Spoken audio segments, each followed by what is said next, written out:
Hi, everyone. It's Wednesday of the fourth annual Making Dad Summit, and I'm very honored to be here with Dr. Alison Zimon. Hi, Alison. I was gonna say Hi, hi. Kristen, how are you today? I'm so happy for you and to see you in your new space. So I know, great, wonderful news. CCRM is now in Boston, and you're coming live from the new office space. So I'm so grateful for your time. Yes, thank you. Well, thanks for inviting me. And I'm very pleased to be in my new office, and we just opened last week, myself and my partner, Dr. Steyer, and we have a whole team here. We have our IVF lab, our surgical center. We're really excited. It's a beautiful space. So yeah, I'm thrilled to be speaking with you from here. I'm so excited to learn more. And as you know, before we went on live, we were talking about you're the leading standard, and this goes right in line with the secondary infertility, male secondary infertility, and how important it is, the lab. And before we went live, we were discussing about how you have a higher standard and do your own quality control within your lab, and how that is such important to bring to mind when you're talking about infertility. But today our topic is secondary. So I think that's just something to put out there, to have that as a question. You know, what happens behind that door or that wall with that semen analysis and everything. You know, I always used to think of it as the magic door, that everything wonderful happens back there. So no, that's a great point, and it's interesting that you say that, because there's so much that happens in the lab, and if you have a lab that's really pays the utmost respect to the embryo, so to speak, and really making sure that you do everything you can to give each embryo the very best chance to continue to grow and be potentially a future child. That's really what it's about. And it's interesting that we're talking about male infertility today, because we're meeting with local urologists right now and finding out what exactly they need to make sure that we take care of their sperm samples. Sometimes these samples come from the testes or the epididymis, and we're investing a lot of energy in making sure that we take it from all angles, take care of the egg, take care of the sperm, take care of the embryos. So yeah, you're right on. And so it's very exciting for us to be launching this. So when we talk about secondary infertility,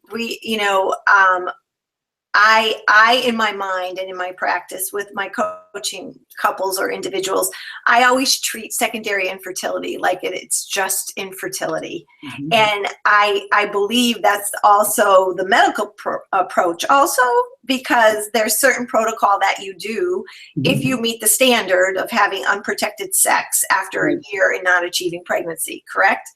Right. I mean, there is a lot of the causes of secondary infertility overlap with the causes of primary infertility. I think that in the absence of something major happening, an event that would affect the reproductive organs or function, sometimes it's just, something that slowly over time has evolved, like aging, or sometimes it's really lucky. The odds of getting pregnant were a little bit lower and it worked out the first time, and now you need a little more help. But you're right, it is very similar. But the difference is to spend some time on the evaluation, making sure there isn't something that happened. Endometriosis has gotten worse, or there was an infection, that mumps or something that affected the testes, or there was an ectopic pregnancy or appendicitis that could affect the fallopian tube. So, that's where it's a little bit different. And aging becomes a big factor here. Ovarian aging, unfortunately, does, progress with time, and sometimes that's the underlying etiology. So you're right, the evaluation is very much the same buckets, but sometimes delving a little bit more into those things that could have been different from time A to time B. We focus on that quite a bit. So would you, or in your practice, do you feel that secondary infertility is on the rise? It's hard to say. I mean, I don't think statistically necessarily, I don't think the etiologies are changing, but I think that as women are delaying their childbearing, they're finding that first child was a little easier. to conceive. And then the second child is a little more difficult, partly because of the age. So we do see an increase in that because women are, progressively, even though we want to try to promote early childbearing, life is what it is. And life doesn't really give you the control to pick that all the time. And so we are finding that it does increase for that reason, mostly because of the age. And are you finding too with men for secondary infertility? And we've been talking all week long and how, there is a great deal of resistance for men to seek medical intervention, to go have their physical, and Dr. Michael Eisenberg said, men have to be shot or bleeding to go to the doctor. I know, it's true. And so if you're one of these gentlemen that might be, have a child already, but experiencing, these challenges, I try to speak to what will help them take action, what will help them come in and be curious about their health. And, we've been talking, for the last 2 days about lifestyle changes. Right. Yeah.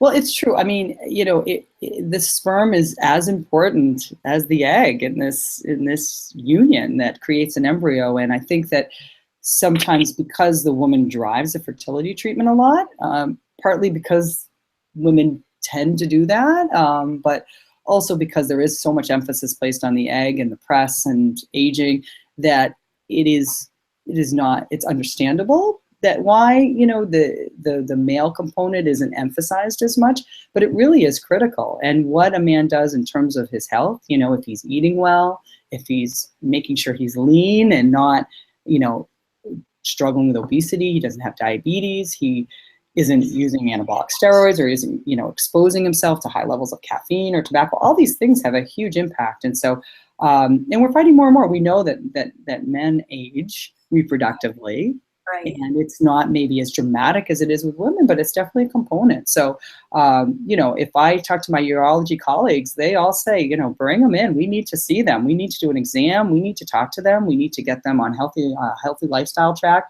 And so, never underestimate that. And it's really important to look at both pieces and give the guys the support, right? To understand that they are a big part of this. And it's supportive to their partner too, right? And also, if it's secondary infertility and it's male factor, there is a whole team of experts that we've been talking to all week long. Right. Yeah. To offer that support and that reassurance that there are, there are many options available. Right. And it could, because the sperm did the job in the past doesn't mean that it's, it's in the same state. And I think you hear that a lot. It's like, well, it's not me because, we have the child, but it's not always the case. So you're right. And it's really great that you're raising, awareness of this issue and bringing the guys on board in this path towards building a family. Well, I think it would be really helpful. I know that we had Carol Lesser talk about what a guy can expect when he comes into a clinic, but I think it would be helpful to hear that for you too. Like, what happens when you have a couple who already has a child and never experienced infertility, or maybe did, and then, are trying for a second child? What happens when they come into you to have their initial contact or consult? Yeah, I mean, initially it's a little bit of sleuthing. It's a little bit of a detective story, right?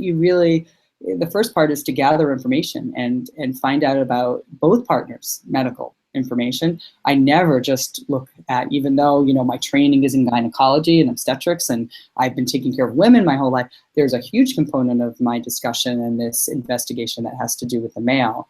And that involves knowing all the background, any medical problems, any surgeries, knowing what his lifestyle is like, what his family history is like. Is there a family history of infertility? Is there a family history of mental retardation or birth defects or pregnancy losses?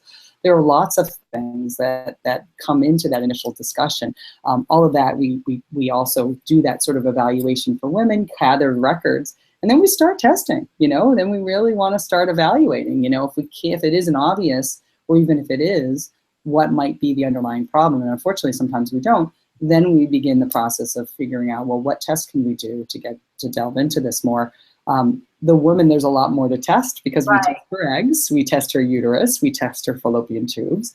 But the man, we test the sperm. And ideally, we should do an exam. Testing and looking at the semen analysis is not enough. And I think we do we don't fully evaluate this on a regular basis like we should. And like I said, when I speak with my urology colleagues who focus on fertility, they say, you know what, every single male patient should come and see us because we need to do an exam, make sure there isn't a swollen vessel on the outside of the testes called a varicocele, make sure, there isn't, the testes don't seem small or something else. So they really, and without an exam, I would miss all that. So right. I think that would be the ideal, but certainly at least starting with the history and the records and the evaluation of the sperm, that's pretty standard. And I think any couple who comes in, heterosexual couple, male and female partners, they can expect, sort of that bi-directional approach. And is it protocol to do a repeat semen analysis? Because I want to talk about that, because what sometimes happens, you get this news, right? Right. And it might be startling or upsetting, right. But for me, I call it the sperm selfie, which was like 3 months ago. It's true. Yes, absolutely. Well, and I really do, whenever I get a semen analysis report that's abnormal, my first assumption is that it may not be accurate, right? Because we know that semen analyses do fluctuate quite a bit. There's so many factors that come to play. How long it's been since the last ejaculate, whether it was a full ejaculate, whether some of the sample was lost. Sometimes even a guy who's been sick, had a cold, will find that his sperm counts can be wiped out by that temporarily. So the first thing is exactly like you said. Wait, let's not jump to any conclusions. Let's repeat this. Now, if we repeat it and we see a trend and we see something similar, then maybe still we're not able to conclude that there's a major problem, but then we want to take it to the next level and do more testing. Check what his hormone levels are, do an exam, do an ultrasound, make sure the anatomy is all normal. That would be the approach. But you're right. Don't jump to any conclusions because they can be all over the map. Yeah. Right. And I where I live in the emotional component of this, yeah. right? And right. so when and I had personal experience, so when you get the news, mm-hmm. And it was such a struggle for me to be not reactionary, right? Right. And I think at the beginning, if you create this team of people, mm-hmm. and that's what I think is so important when you have a superb relationship with your RE, like you provide your relationship with your clients, your care for your clients, that you have this team behind you. Right. And part of that is urology, and part of that is, the thoughtfulness of evaluation of the male. Right. And also just reassurance. I mean, it happens. Sometimes the sperm is not normal, and that's okay. It's right. It counts for about 1/3 of infertility problems. It just, you're not the only one. And it's, even if you've had a child successfully in the past, it's really not that rare. And I think sometimes people take it as like a responsibility, or they take it to heart, or they feel inadequate in some ways. And I know women feel the same way, but guys do too. And that's, that's okay, because a lot of times we can help, and that emotional component, getting that support for that. But that's hard, it is hard to make people feel that it's okay and it's common, but that's a big part if you do find out that there is male factor infertility secondarily, or even primary male factor infertility. Well, that's why Sarah and I are so dedicated to doing this for all these years. It's just because to break the stigma that you're not alone, that there's so much support system for you, and there's so much information if you need it, it's there for you. Okay. So I wanted to ask you, for secondary infertility, so if you had already have a child, right? Mm-hmm. And if you're trying and having, regardless if you're a same-sex couple, or it would probably be a little bit different, when would you think to say, okay, we need to take this proactive step and come in and see you. You know, when should that be? You know, if you're doing your fertility game plan, like I call it. Yeah, I mean, I think if you're worried and concerned, that's enough, really, to be honest. If you have some sort of sinking suspicion that there might be something wrong, sometimes you're right. And, you know, we're all about doing a fertility assessment, even if you don't have infertility, you know, and that's something that people don't think about enough. We're really committed to that, you know, where I am at CCRM Boston. We really want people to know, you know what, even just coming in, and there's some value in that discussion, because we can offer sort of an assessment of all the components of fertility, and hopefully offer reassurance, and at the same time give some counseling about what you can do to optimize your health as you're embarking on trying to build a family or become pregnant. But strictly, if, you know, when we really think it's important for you to come in is if you are under the age of 35, a year of trying, whether it's primary fertility. When I say primary, I mean you've never had a child before, secondary infertility. Same thing, if it's been a year of trying and no successful pregnancy, it makes sense to really make sure you see either a gynecologist or ideally a reproductive endocrinologist at that point. Over 35, we want you to come in earlier. We don't want you to spend too much time losing up your fertile years trying to get pregnant and find out that, you know, if at 6 months you still haven't conceived, that's the time to come in. And if you reach 6 months and you're over the age of 35, very likely if you wait another 6 months, you may still find yourself in the same boat. So we'd rather you come in at that 6 month mark. But again, going back to my first point, if there are some concerns or it would be helpful or reassurance, or you just want some guidance and some counseling, you know, there is no magic time that you can come in. We're here, you know, we're here to offer our services and our support. That's wonderful. So how would people find you? Right? Well, you know, I mean, I think there's lots of reproductive endocrinologists in the area. I'm in Chestnut Hill. I'm based where the Atrium Mall used to be on Route 9. And you can Google our site. We're called CCRM Boston. My name's Alison Zimon again. So that's how people find us. Again, it's very easy to access. So like I said, right off Route 9, right in Chestnut Hill, right over where Bloomingdale's and the Chestnut Hill Mall is, that's where we are.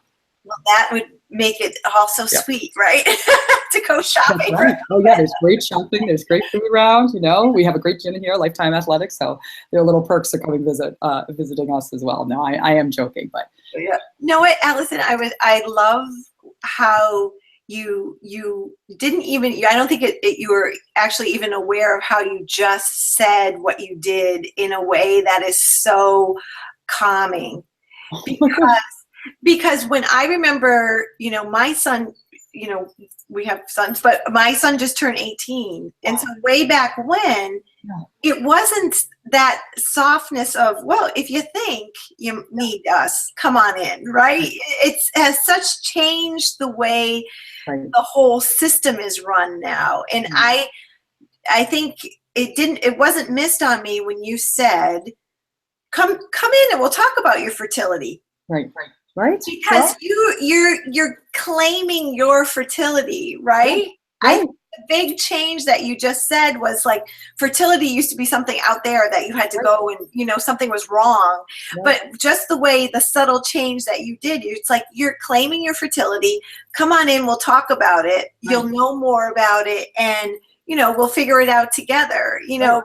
And maybe it's the 20 years now on the other end that it wasn't the anxiety of it, but just the way you presented it is such a big difference. Right. Well, it's, you know, being proactive is great. You know, I mean, we hate to sort of look back and say, oh, I wish I had known this, or I wish something simple. I wish I knew I ovulated on day 12. I thought all this time I was ovulating, you know, earlier, and I was missing my window, or I didn't know I had to take folic acid, or, you know, I didn't know that, you know, the sperm counts were low. All these things that, you know, we can be proactive and really help people, you know, and it's a very comprehensive, all-inclusive approach, you know, and that's why we like to partner with people like you, Kristen, that really take care of the other element of this, the stress, the psychological approach to this, the burden of it, how this affects your social network. You know, it is changed. It's nice. It's refreshing that, you know, we really see our patients as this, you know, we can help them from very different angles. Yeah. Well, I love what you said too, because I know our topic is secondary infertility, but it's you're sharing that in a way that if you know now what you knew then, Right. that even if you're a single person listening to this, Yeah. that it's okay to come in and talk to you about your fertility and Absolutely. learn about you and Right. take charge of that, Yeah. and have that in your game plan in your life. So Right. it's such a wholeness way of looking at you as a person. Right. Exactly. That's So great. I love you. I love your approach. And if you're someone listening to this and you have a child and you're thinking, oh geez, should I start this process? The answer is yes, right? You should, Sure. you should come in and have a thoughtful conversation and then go from there. Right. Exactly. Always a pleasure talking with you, Kristen. You're Oh, just so lovely. Yeah. I can't wait to be in that office and Yeah, you have to come by and visit. We love your advocacy for your patients, our patients, your clients. So yeah, love to have you come by and learn a little bit more about how we're doing things here. All right, wonderful. Thank you so much. All right, you have a great afternoon, Kristen. Oh, Always a bye-bye. pleasure. Okay.